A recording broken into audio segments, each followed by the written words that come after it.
Hello，大家好，欢迎来到上空灵的 CD 我频道。这部影片我来介绍一个比较冷门，但却是游戏里面无比强大的单位——僧侣。我会分别介绍僧侣的3个主要功能：移机、治疗以及招降。除了3个功能的机制以外，还会分享一些操控上的技巧，同时也会附上我自己的心得。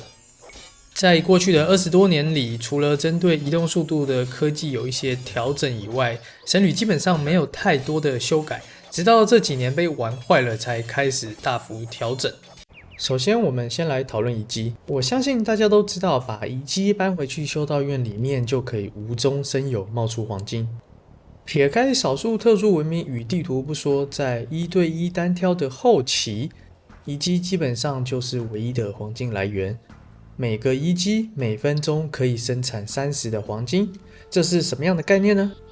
基本上就是一只科技全满而且不用走路的金矿工。如果考虑真实的情况，村民一定会走路，互相卡，科技也不一定会全满。一般来说，我会把一个遗迹当成 1.5 只村民来计算。撇开游戏后期没黄金来源这点不说，光是一个遗迹等同于不用占人口的 1.5 只村民，其实就已经很可怕了。出一只僧侣只要100黄金，如果成功搬回来一个遗迹，就相当于75食物的村民，而且出僧侣还不用占用 TC 的时间。不过缺点也很明显，盖一个修道院要175的木头，这在前期可是非常大的开销。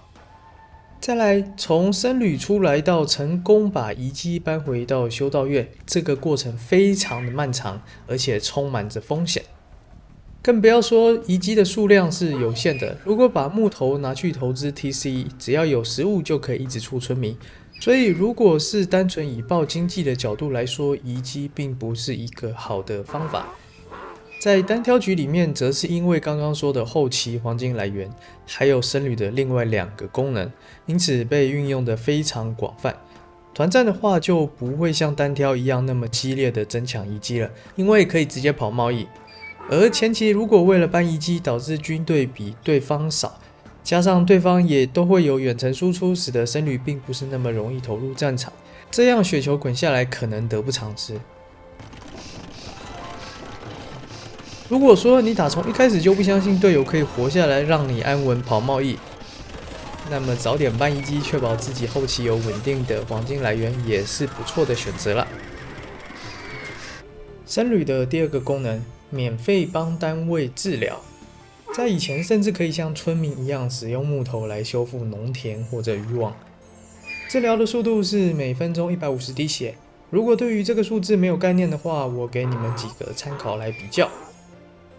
乔治亚帝王时代骑兵回血，或者是勃勃的金冠科技，都是每分钟15滴。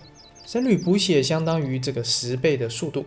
以城堡时代120滴血的骑士来计算，150滴血相当于 1.25 只骑士，也就是每分钟75食物跟 93.75 的黄金，相当于8只村民，非常可观。如果说是治疗一些价格昂贵、血又少的单位，例如弩兵，这样大概等同于15只村民。那为什么实战中并没有看到大规模使用僧侣来治疗呢？刚刚说每分钟可以回150滴血是指第1只僧侣，如果第2只僧侣对着同一个目标回血，那么就只剩下每分钟75滴，跟村民维修建筑物的计算方式有一点像。所以你必须要很精准的让每一只僧侣都去补不同的单位，不然平均起来僧侣回血的速度会只剩下一半。而且僧侣补血补完以后会休息一小段时间才开始下一只。如果像是弩兵这种血少的单位，也许每只弩兵只需要补15滴血，除非你可以很精准的让每只僧侣补完一个单位以后马上去补另外一个单位，不然你的僧侣可能每6秒就要休息2秒，整个效率又大幅的下降。当你把军队拉回家补血时，等于有一段时间这个单位是没办法骚扰敌人的。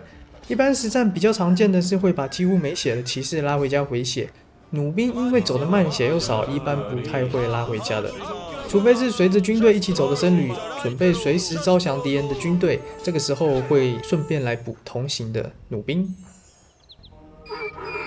僧侣的第3个功能也是用的最多的，招降。招降可以把敌人的单位或是工程武器，甚至是建筑物变成自己的。当然，招降不同单位，你可能需要不一样的科技，这里我就不一一去解释修道院的科技了。有些玩家可能不理解招降的价值在哪，想说不过就只是让一个单位变色而已，即使同时控制好几只僧侣，那顶多也就3只4只而已，不是吗？如果你也有这样的疑问，可能是因为平常都是玩到大后期，一大堆兵在混战，这时候招降1、2支单位的确起不到什么作用。但如果是游戏前期军队数量都不太多的时候，随便招走1支骑士影响就非常大了。例如我用4支骑士加上2支僧侣对上敌人8支骑士，如果成功招到2支，整个交战就会是碾压。其实稍微换个角度想就特别容易理解，原本4打8招了2支以后，其实就变成6打6，然后我还有僧侣在后面偷偷补血，我招走对方1支，不只是我自己多1，对方也会同时少1。如果是工程武器这种超高价值的目标，只要招到1台投石车，基本上招降科技就能回本了。如果能招到火炮，晚上做梦大概都会笑。游戏的招降机制都是建立在招降间隔，以下简称 CI。当你开始招降时，会从第一个 CI 开始跑，每个 CI 大约需要游戏时间的 1.25 秒。当每一个 CI 跑完的时候，会根据那个 CI 的几率来决定你是不是有招到。我现在展示的是一个最常见的情况，在没有特殊科技或文明的情况下招降一般单位。招降时从最左边开始跑，前面4个 CI 的几率都是0，所以僧侣挥手只是挥好看的。第5个 CI 结束时，有 38% 的机会可以招到敌人。换句话说，如果运气好的情况下，也要5个 CI 才可以招到人。以下我称它为最小招降时间。接下来第6、第7、第8、第9也都分别有 38% 的机会。如果你的运气很差，在这5个 CI 都没有招到，那么在第10个 CI 结束时，保证能招到，这也是最大招降时间。游戏里面的各种科技与文明特性影响的都是这个最小跟最大招降时间。例如修道院里面新的科技虔诚，可以让最小与最大的时间加1个 CI。这边我简单列出游戏里面各种会影响招降时间的科技、文明与单位。虔诚可以加1+1，忠诚信仰加4+4，所有的斥候单位包含匈奴在游牧地图的那匹马都是加3+1，所有的船是+2跟+2，所有的建筑物都是+10还有+14。这也是为什么招降建筑物需要那么久的时间。条顿的团队加分+3+1，孟加拉所有大象单位也是+3+1，西西里的十字军东征是2个都+4，然后最近改版的2种大象，东南亚的大象跟波斯大象，两者都+2。最后是西班牙的宗教裁判所，这个可以让自己在招降敌人时2个时间都减1，算是一个特别不一样的地方。除了最大和最小的招降时间，游戏里面还有一个机制，就是招降抵抗。当要招降拥有招降抵抗的单位时，这个 38% 的几率就会改变。目前版本的游戏中，唯2拥有招降抵抗的单位就是斥候系列，还有最近改版的2种大象，等级都是2，可以直接让 38% 的几率变成 19%。至于所有建筑物也都是有招降抵抗的，但因为之前改版导致单位与建筑物的起始几率不一样，这边建议是直接记下 8.3% 这个数字就好。招降的过程中，只要没有下达移动指令，这个进度是会继续累积的。这个在实战中非常有用。例如敌人可能会先用轻骑兵冲第一波，这时候就可以先开始招降轻骑兵。当后面贵重的骑士过来时，再转移目标到骑士身上。这个机制我认为就是 bug， 过去甚至可以从建筑物转移到一般单位身上实现瞬间招降，现在把建筑物的 bug 修掉了，一般单位却保留了这个不合理的机制。我个人认为应该是给一点平衡，毕竟招降很吃手速，并不是那么容易控制。一样的机制可以用在多只僧侣身上，当你看到一群敌人冲向你时，可以先全部招降同一只，然后再慢慢的将每一只僧侣点到不同的单位身上。招降有一个很关键的操作，就是要能够快速切换不同只僧侣。最简单的方式就是给每一只僧侣自己都编成一个队伍。这里我分享一个快速编队的方法。首先全选所有的僧侣，然后编成队伍1。这时候按着 Ctrl 不要放，从下面的面板点掉一只僧侣之后，马上按2，这样剩下的所有僧侣就会变成队伍2。一样的操作，我们做3、4、5、6，这样就有1到6的僧侣编队了。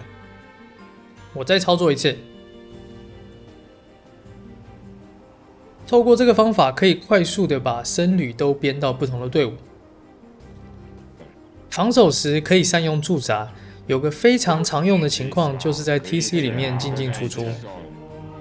可以把驻防子的指令放在排程里面，这样招到以后就会马上躲进去。如果运气好招得到就直接招，运气不好没招到就在死掉之前赶快躲进去，然后可以从建筑物的另外一边放出来，将距离拉开。这部关于僧侣的影片就到这里。和以往一样，如果你觉得这部影片对你有帮助，欢迎按赞订阅并且开启小铃铛，这样以后就不会错过更多的内容了。也欢迎把这部影片分享给你觉得需要的人。感谢大家的收看，我们再会，拜拜。